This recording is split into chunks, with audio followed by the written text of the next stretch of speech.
Ladies and gentlemen, welcome to tonight's show here on Team Heroes Hype as we are kicking off the very first set of matches of the Team Heroes Hype Amateur League.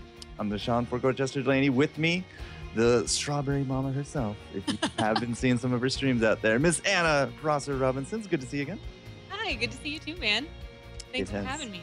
It's been a while, but Miss Click's definitely tuning in every week, and your stream definitely growing with the strawberries, so it's we're happy to have you here. Thanks, I'm happy to be here. Happy to learn and see what these teams have to offer. Well, that's something that we're going to be finding out tonight. A lot of first time for some of these teams. And, you know, a lot of the big focus here is, of course, not on the pro teams or the competitive, the pro, you know, big quotes here. Mm-hmm. But, you know, some of the more up and coming. If we had to think about this like sports, you know, Team Evil Geniuses and Tempo, they're the NBA, but this is the college level. And, you know, how do you feed that NBA? Well, you go scouting out there in a lot of the colleges. So having an amateur league like this, it's a nice, fun, and safe place for some of these teams to get some really quality scrims. They get themselves a little bit of the spotlight, and at the same time, a lot of competitive experience under their belt. So, yeah. Now, because it is a lot of the first time here, we have a little bit of a mix-up in terms of who's making lobbies and who's doing first picks and the draft. So, as we're about to jump into the first game, the draft is already done. Lovely tools there on Stormcraft, and I actually just realized this. I don't think you have the Stormcraft link, do you, Miss Anna? I do not. I will give that to you right now so that we can both go over it. But Great. Tell us a little bit about who you are as I set up all the various buttons here. Sure. I'm Anna Prosser Robinson, as you saw and as you heard. And I've spent a lot of time in esports. I primarily come from a StarCraft 2 background. Been working for Evil Geniuses for a long time. I used to live in their training facility, and that's where I mostly started making videos, was there in that training house in Phoenix. And then now Evil Geniuses has grown into Good Game Agency, which is Alliance Evil Geniuses and a whole bunch of other brands and teams. And I help head up their video department. So I help making promotional videos and anything that has to do with kind of following our players around and all that kind of stuff. That's my day job, and then I also help run Miss Clicks, which is a community that supports and uplifts female role models in geek and gaming culture. So we just try to have a lot of shows that show off geeky and gamer role models that are girls and also boys as well. And we try to do as much as we can in the community to just kind of further those causes and make sure that we create ultimately a really positive, friendly, safe online environment for everybody, regardless of gender.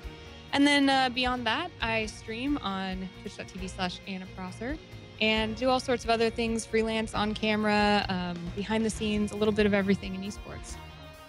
That's me. Quite the credential list. I try. As I said, we're happy to have you here to start off with the Amateur League. I mean, Team Heroes Hype, they've been around almost forever, at least since BlizzCon, if not earlier. Of course, we did have the Heroes Hype meetup, where we did actually get to meet some of the current pros and a lot of the players, casters and icons. Blizzard was there. It was awesome. I got to meet Mike Morhaime there. That was definitely one of the highlights. So. What a guy. Mike Morhaime. We're going to give big props there to Heroes Hype for organizing a lot of Heroes content. They've done the All-Star Brawl. They have a team in the ESL Majors. And now, of course, with the amateurs, they're looking to expand. And, their website definitely getting there as well. So, Heroes Hype. All right. I am still not able to find ourselves a lobby link. So, let us drop on over to the draft. You got the link, I believe, Miss Anna? Yeah. All right. So, CrossPunchers versus the Dropkick Murkys.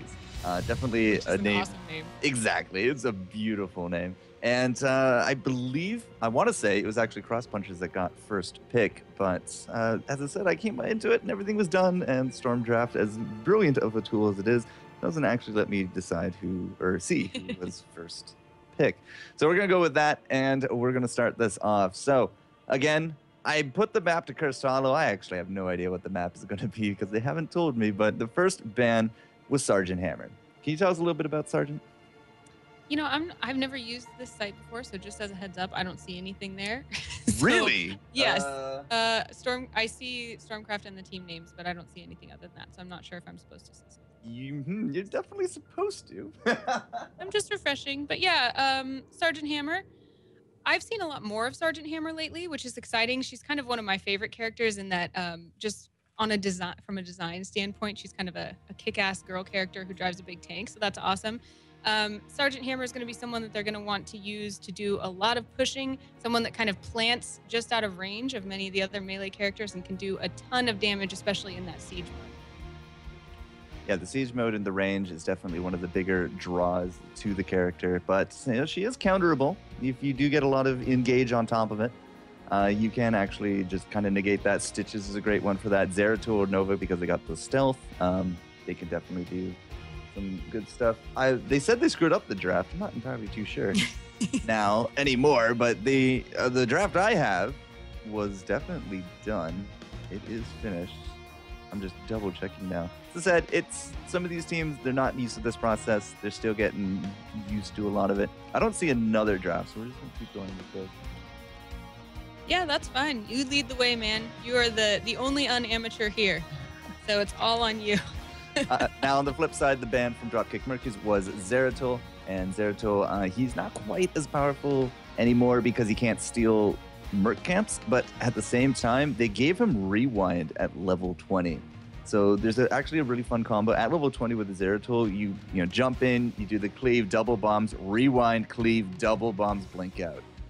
It's ridiculous amount of damage. It's a very good ban, I feel, for this level. And the fact that the amount of stealth he's got, a Zeratul can just pop out of nowhere and ruin your best laid plan. So I personally would applaud a ban of Zeratul as well. I never like to play against a Zeratul, that's for sure. All right, I'm just confirming a few things here, but if this is indeed the draft, first pick was a Stitches, and Stitches, if you've played a lot of the Hero League right now, Stitches is really kind of the big #1 pick. Nobody wants to give up that chances to have the hook, to have the pressure, to create a 4v5 scenario. Stitches is definitely a very, very beefy character. Doesn't go down very easily, has a lot of tools at his disposal in terms of the pressure, in terms of the survivability, the Gorge at level 10. It's absolutely wonderful. And on the flip side, they answered tank for a tank with an ETC Brightwing. You play a lot of games with Brightwing because Gillyweed is usually queuing up with it. Yep. Mm-hmm. Yeah, and I think that especially Emerald Wind has been a huge thing lately, especially with Sky Temple. Using that to push people off of objectives has been a huge deal. So Brightwing kind of offers a little bit of that crowd control alongside the healing that she's got, which is great. So definitely a good combo with a tank, I would say. Are you surprised to see Stitches? I mean, we do see Stitches first picked a lot, especially in Hero League, but neither of them tried to ban Stitches. You think that's just because they really want to get Stitches on their team, or are you surprised at all that we didn't see a ban for Stitches? It turns out it is actually Cursed Hollow, but a week ago I would have said you ban Stitches 100% on Cursed Hollow because there's a lot of places that you can get off hooks, a lot of places where you can get these big trap scenarios where you trap somebody from a hook between you and environment and they can't get out. As I said, he's a big beefy guy. You can't exactly slip by him. And a week ago before patch, I would have absolutely said Stitches #1 ban, but we've had a little bit of a meta shift lately. It's now actually more variable in terms of the bans and the picks, going from map to map and team to team, because we've had the rise of a lot of new talents were introduced to the game, a lot of new balance changes. Rainer got changed a vast amount, and Sergeant Hammer has just been absolutely blasting people in pub games, some of the more competitive games. And no, don't start this game, guys. No, we need to get. Did you just right-click join on me? You should be. Oh, sorry about that. And going back and forth. He used to be like the #1. He's still #1 kind of pick in Hero League, especially in the lower leagues. But as you get higher and higher up, you're going to see more of that shift. But a tank for a tank, these guys, they definitely knew who they wanted on their front lines. Yeah, and ETC is someone we haven't seen a ton of prior to this patch. We saw him kind of disappear after the early, after Alpha, kind of. Are you surprised to see him at all? Or what kind of changes do you think this patch made him more viable? It came down to basically changes to a lot of other people. I mean, we've seen kind of a bit more of the rise of ETC over the last bit, but it was a slow rise. The new patch, though, he definitely became a lot more viable because of changes to the other warriors. And that's because Arthas got nerfed. Stitches got some cooldown increases. He's not as fun to play, more or less, at this point. And Anubarak has not really been seen in a long time. Chen, with the change to the way that his spirits work, I haven't seen Chen in a competitive game in a while. So the warrior pool kind of shrank. Tyrael also lost Cast Aside in the last patch, and that was a big tool for him. And so yeah, that was a big problem for a lot of these tanks. That's why you see more ETC, more Mirrodin these days. Stitches, of course, is just not going to go anywhere. That hook is too powerful. We're going to move on to the next set of picks. So it was Vala and Uther.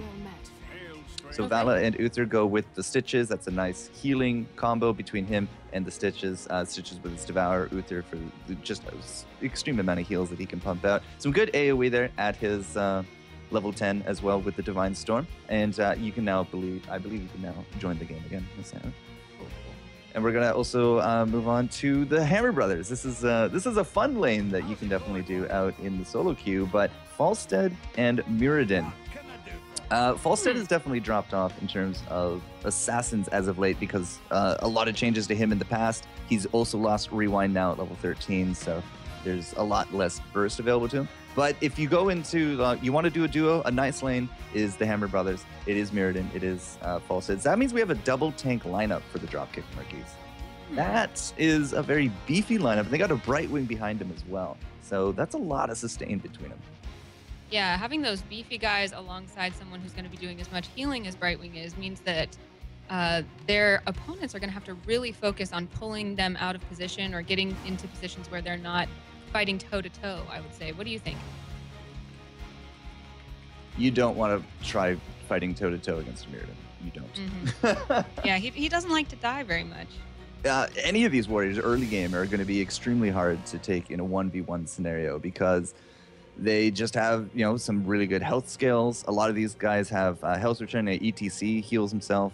The Stitches heals himself. And we got a lot of crowd control with the Mirrodin.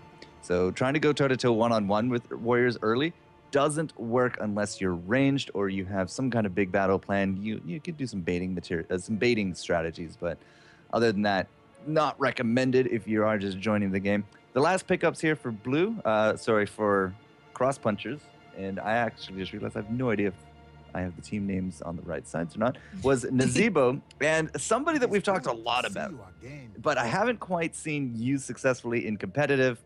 It is the Lost Vikings. We get to see some Lost Vikings play. That's exciting. And my UI has decided, no, never mind. They're there. Okay, phew. The Vikings are there. I panicked for a moment. We'll get to the Vikings after the last pick here, because the last pick was Nova, which means that we have our full 10 comp now. You can actually see all the heroes in-game, Miss Anna, there. And yes, the Vikings is something that we've talked a lot about in other streams, in podcasts, in patch notes. But the Vikings were introduced with the last patch, and they have some extreme swings of power. It's going to be very interesting to see how these teams actually use them out. But that is going to be your draft for today, Miss Anna. Right off the bat, which one do you like better? I'm looking at this kind of, the Nazeebo, the Lost Vikings combo nestled quietly into kind of this very solid meta pick of Stitches, Vala, Uther. And that's exciting for me to watch because I think there's a lot of creative things you could do there. Although just not having seen, like you said, the Lost Vikings be competitive yet, there's a huge question mark as to whether they can stand up to the ultimate strength that we've been talking about in their opponent. What do you think? Well, the big soaking aspect can definitely snowball very early game. And you can, it's anybody with the Vikings, if you don't take care of the Vikings, they're going to hit 10. Absolutely. You're going to be the team that hits 10 first. And when you get those heroics, a big swing of power comes into effect. If you can deal with the Vikings, playing from behind as Vikings is absolutely dreadful. Absolutely dreadful. Personal experience on that one, I will tell you. Oh, that. yeah? So it's a big gamble at this point. If you can use them to soak, and you got a nice 4-man roam comp going on, or a nice split 2-2, or you're off getting mercs and jungles and stuff, it can definitely work out. If they die too much because you're micro, then it's not going to work whatsoever. So it's a big gamble, I feel. But the Nova is absolutely a great counter to the Vikings because you don't see her on the mini map. She can absolutely blow up somebody with the penetrating shot, with her snipe and cripple shot. I mean, Eric gets 1 shot. Balog gets 2 shot. Well, maybe not so much on Olaf, but It's actually a very nice last pick there from the Dropkick Murkys. And I'm going to have to, yeah, I'm not really too sure which way to call this right now. Yeah, I was a little surprised to see a Nova as I haven't seen too much of her lately. But do you think we're gonna see kind of a resurgence of Nova after this last patch and against Lost Vikings with, like you said, that ability to kind of sneak around and pick them off? She almost feels like a variable counter pick. Mm-hmm.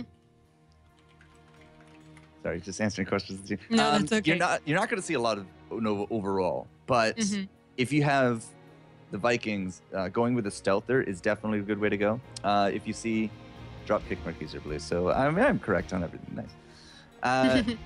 Your Sonya is also good. People with big AoE skills are phenomenal against them because they tend to group up when they're grouped together because they'll all kind of congregate. And whirlwinds, precision strikes, zero tool cleaves, anything with big AoE, asthma dunks, definitely. Would and yeah, that is that. That is our draft. I'm excited to see how this plays out for sure. The teams are ready to go. Good luck, teams. Have fun. Good luck, Dropkick Murkys and CrossPunchers. Oh, it's been an interesting first game experience. Have never actually had to coach someone through the whole making a draft on Storm Tool, inviting the casters, picking the maps, and then inviting everyone. I've never had to do that. Everyone has just always known, but it just goes to show not everybody knows.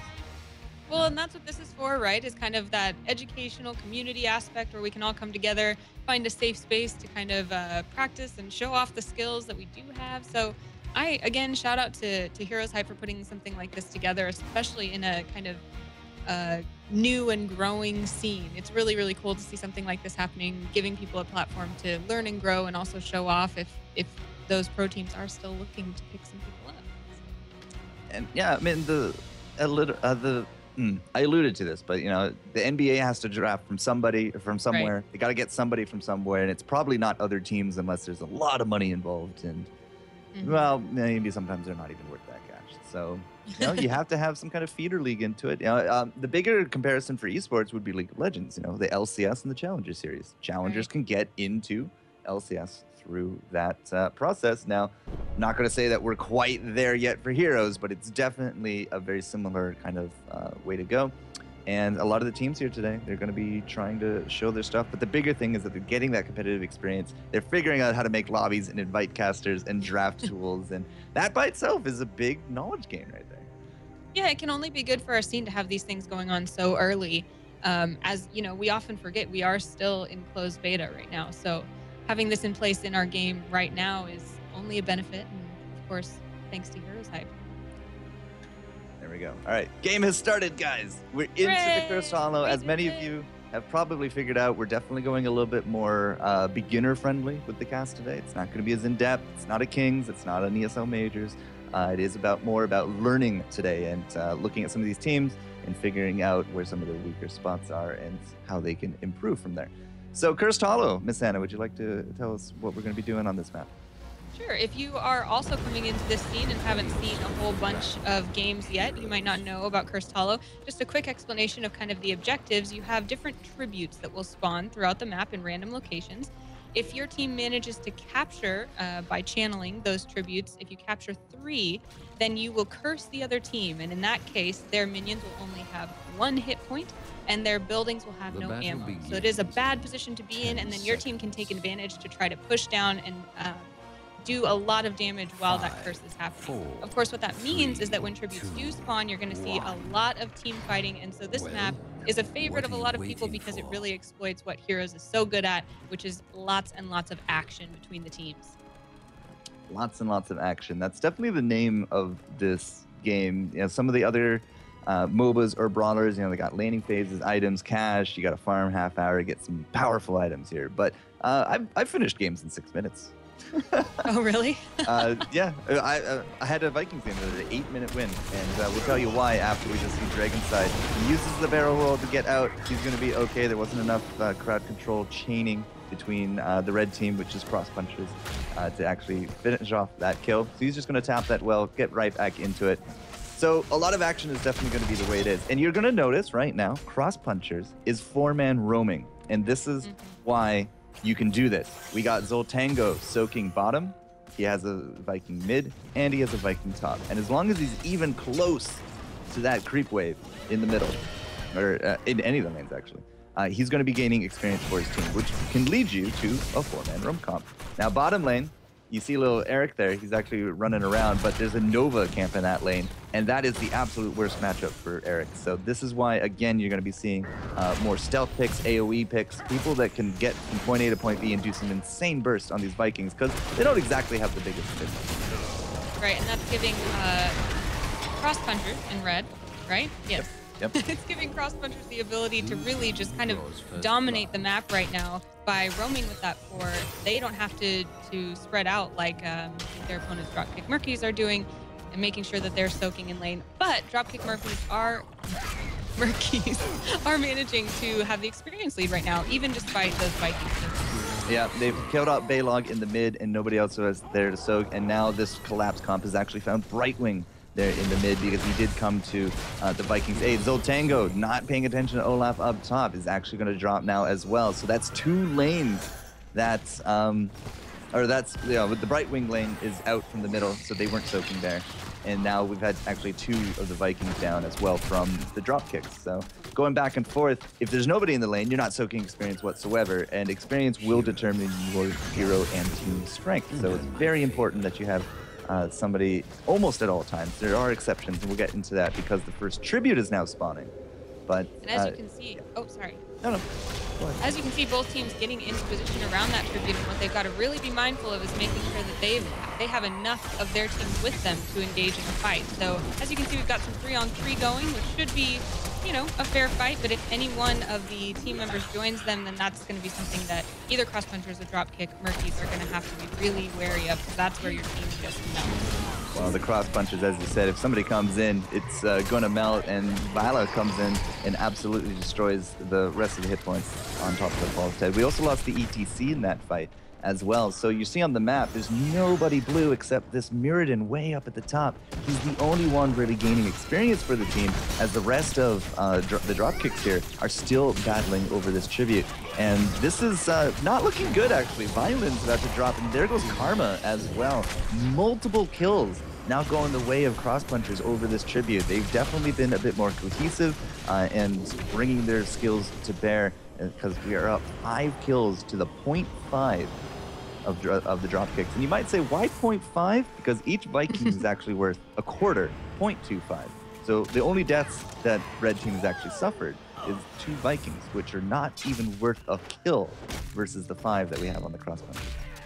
And you've got to think about in these engagements kind of the costs versus the benefits. And with those Vikings soaking in lane, the CrossPunchers were able to just negate a lot of the normal cost of going for a tribute. So the Dropkick Murkys are going to have to try to find a way to minimize their experience loss when they go for those tributes against the CrossPunchers. Yes, because the cross-punching Vikings, which actually sounds amazing if you put it all together. Yeah, because they're not leaving their lanes, they are soaking. That's why, with 5 kills on the back of that and all this extra experience soak, they are maintaining that level of lead. And a lot of the early game, there goes the false dead to another 3-man gank. It's a lot of this early game is going to be determined by who can control the earlier objectives or who can get to the heroics first. And right now, CrossPunchers is well on their way to achieving both of those objectives. So if you're the Dropkick Murkys right now, what are you planning to do to put yourself back on the map? In my opinion, I would be thinking, all right, if they've got the lost Vikings soaking in lane, that means that they're going to be 4 on every tribute. If we can get our 5 to the tribute before they do, then maybe we can overpower them in a 5v4, because we're only 1 level behind. Is that what you would do, or what do you think you would strategize at this point? Well, they should probably leave Olaf alone. Yeah, he's going to soak that top lane, but it's Olaf. He's the weakest in terms of attack, but the strongest in terms of hit points of the Viking.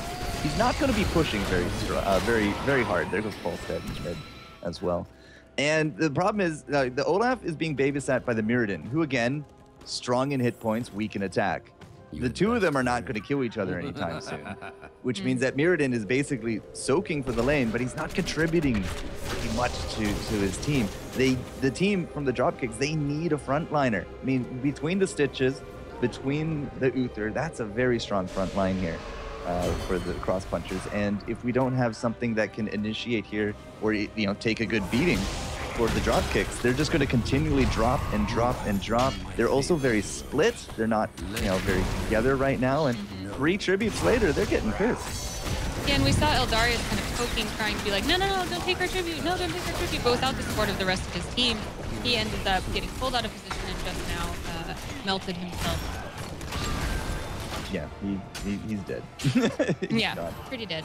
Now, they do have a good bottom lane push going on. Nova has babysit this lane, and you saw the stealth right there. She was able to walk literally right up to Eric, who wasn't probably looking at the minimap, or perhaps doesn't know how to spot out the stealth, and just got sniped in the face. The problem is they're about to lose their top.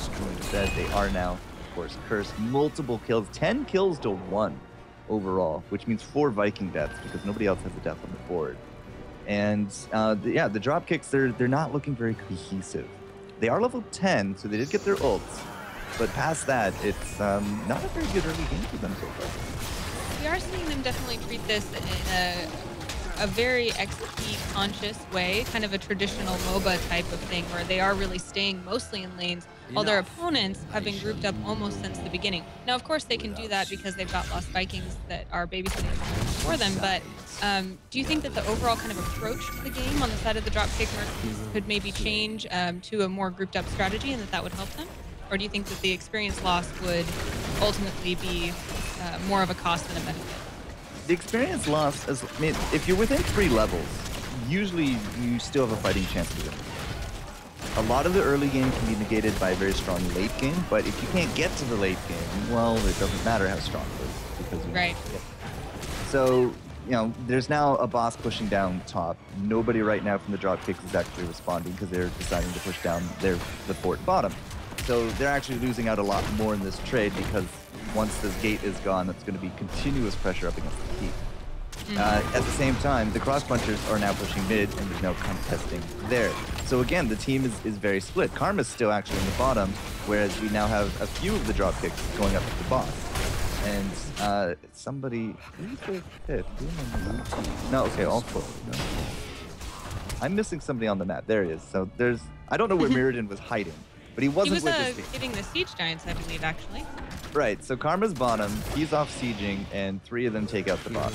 Karma's okay because it's right wing, but not when she gets eaten by Stitches, which is why she died in the bottom lane. Because she has a phase shift, so that's an okay tactic because you can still zip zoom around on the map. But the team just doesn't look very cohesive, and if you're going to not go for tributes on this map, you need to tell your team. You need to say, guys, we're not going for it. Stay in lane and soak. We don't have the team fight, or we don't have the timing. The positioning is wrong, something, right? It's okay to give up tributes. It really is. I've won games where I've gotten cursed 3 times and I've never once capped a tribute. It's still winnable, but you have to have the communication. Because what we saw earlier, right, is 4 kills at the tribute. Mirrodin stayed top the entire time. And, you know, once you start snowballing like that, or you start miscommunicating like that, it's going to put some of the players on tilt. And we do see the Dropkick Murkys making the decision to finally group up, but they're going for the mercenary camps on their team, the opposing team's side. So it does put them out of position, and they could have been in a lot of danger there, but luckily it looks like the tribute is kind of distracting the CrossPunchers, although they will find themselves in a precarious position running up against them from the wrong side. Now, there's a nice Scintillant Blast, hit 2 of the team members there on the edge of the CrossPunchers. Finally, Mirrodin's actually going to get in there. There goes the Stitches, finally their first real kill of the game that's not Viking related. But they did lose out the Nova. Here comes the Uther, he gets off that ultimate, but 4-on-1, he's not going to last, and a great mosh pit coming out.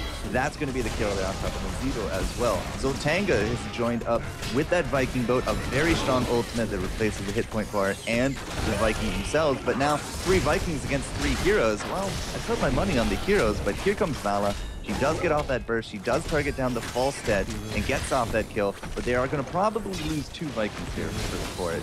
And in the long run, this is actually a phenomenal fight for the dropkicks. They finally grouped up. They used their ults, and now they're about to get themselves a trigger. Absolutely, and they did manage, although it was very precarious, to kind of pull some of those Merc camps over from the Dropkick Murkys side, from the CrossPunchers side. So they also have some pushing power going in those lanes where they've been a little bit weak.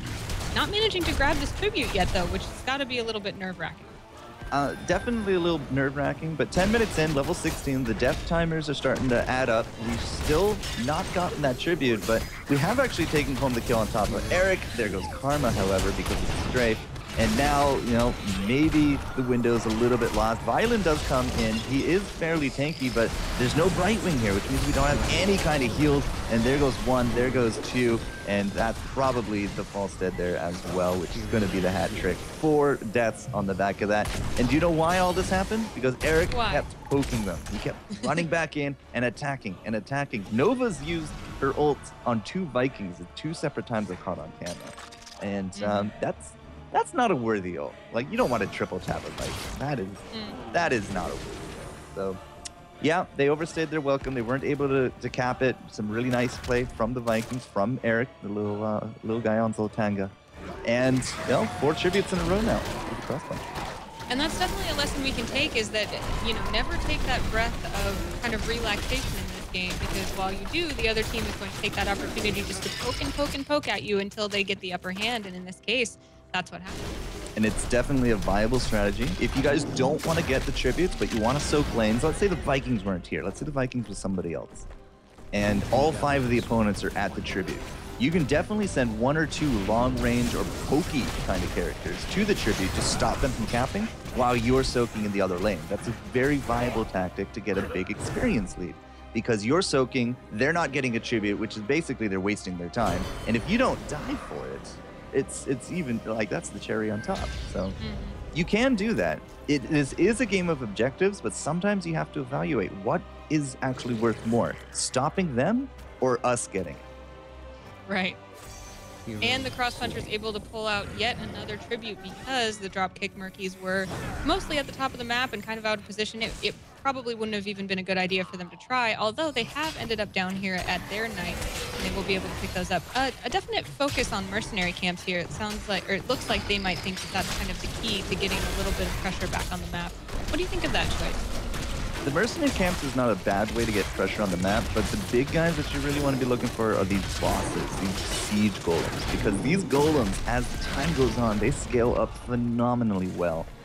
This, for example, this CrossPuncher one is going to go right down this top lane, which does not have a fort, and its predecessor took out the gate, which means he's literally going to walk right up to this tower, 2-shot it, go to the well, 2-shot it, and then start working on this keep.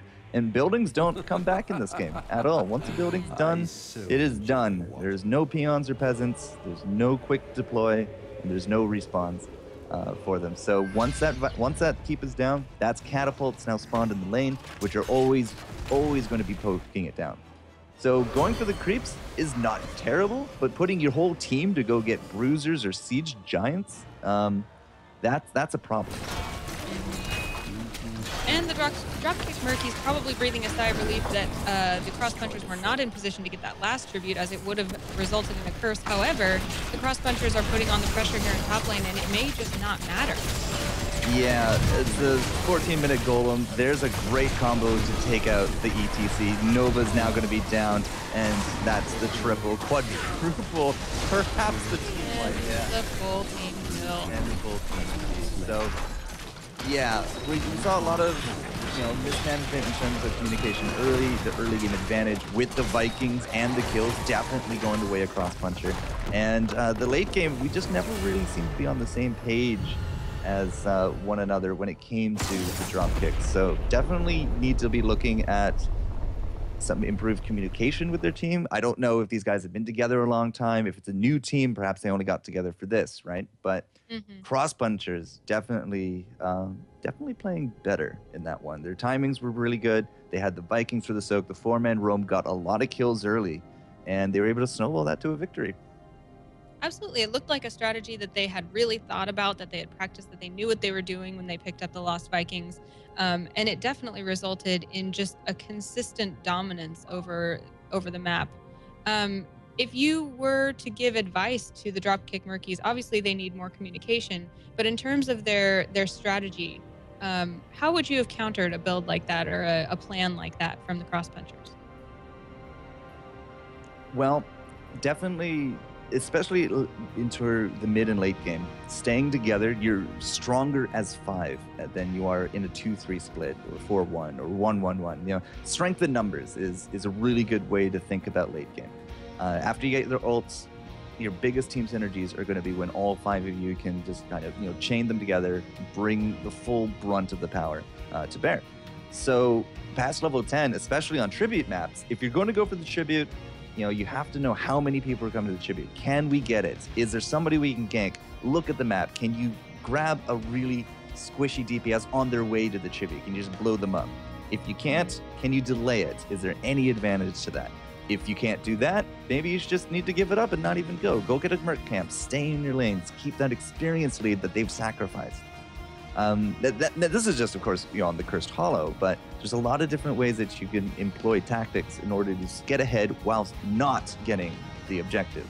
It's all about, again, weighing it out. And then really it's their decisions are only going to be tempered by experience at this point. So just keep playing, you know, keep playing. Absolutely. This is a double elimination bracket, which means they're not out of it yet. They're at least guaranteed one more game, and that's going to be in the lower bracket. I'm not entirely too sure who we're going to go into next, but I mean, the CrossPunchers, their communication definitely a bit more on point. The 4-man roam. If you see a 4-man roam comp, well, you can't play super aggressively, but at the same time, if you can get a stealthy, if you can get, you know, a nice comp to blow up some of the Vikings because of the 4-man roam, that'll actually work out really to your benefit. If you can avoid the 4-man, if you can track them on the map, they went top, all right, push bottom. Are they in the mid? All right, see where they go. Are they going bottom? Push top. You know, it's map awareness is something of an understated skill sometimes, but very important in this game. Yeah, and I think to piggyback off something that you said about tributes, you know, if you see that the cost-benefit analysis is not in your favor, just realizing that you don't have to go for that tribute, and that can apply to a lot of things as well. If you feel like the pressure is too high out on the map, kind of turtling and making sure that you're just defending your lanes but not necessarily putting yourself in a vulnerable position can sometimes be the best way to kind of wait out an advantage and put yourself in a really good position. So maybe just kind of thinking defensively as well as offensively, and not feeling pressured to take some of those objectives that they know they need on the map might help as well. Yeah, so hopefully the teams, you know, they can take that criticism under their belt. We're going to set up for our next one. I've seen a few people actually messaging me. It was like, come cast our game, come cast our game. So we're going to figure that out. But for Court Jester and Miss Anna Prosser Robinson here, we will return with our next matchup here of the Team HeroesHype Amateur League in just a few.